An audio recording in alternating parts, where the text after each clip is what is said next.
माँ। मेरी माँ मुझे बहुत प्यार करती है। मेरी खुशी में मेरी माँ को खुशी मिलती है। मेरे तकदीर में एक भी दम नहीं होता अगर मेरे तकदीर लिखने का हक मेरी माँ को होता। आज मैं मेरी माँ के लिए कुछ गाना चाहूँगा।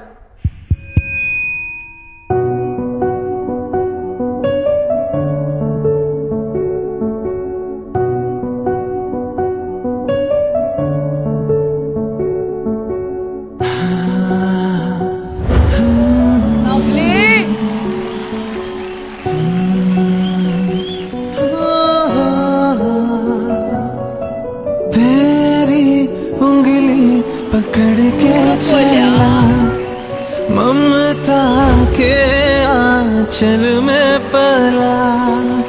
तेरी उंगली पकड़ के चला ममता के आंचल में पला। माँ ओ मेरी माँ मैं तेरा लाडला। माँ ओ मेरी माँ मैं तेरा लाडला।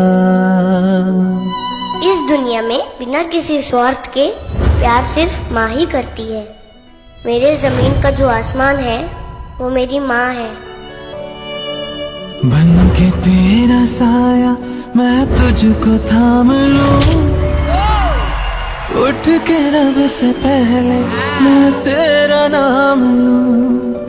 रखूं तुझे पलकों तले पूजा करूं तेरी। तेरे सिवा तू ही बता क्या जिंदगी मेरी। मैं तो तेरे सपनों के रंग में ढला। तेरी उंगली पकड़ के चला ममता के आंचल में पला। माँ ओ मेरी माँ मैं तेरा लाडला। माँ ओ मेरी माँ मेरी माँ ओ मेरी माँ। मैं मेरे सारे दोस्तों को कहना चाहता हूँ कि अपनी माँ पे कभी गुस्सा मत करना, क्योंकि माँ की एक दुआ जिंदगी बना देगी। खुद रोएगी मगर तुमको हंसाएगी। भूल कर भी अपनी माँ को कभी मत रुलाना, एक छोटी सी गलती आंसू निकाल देगी। आई लव यू माँ।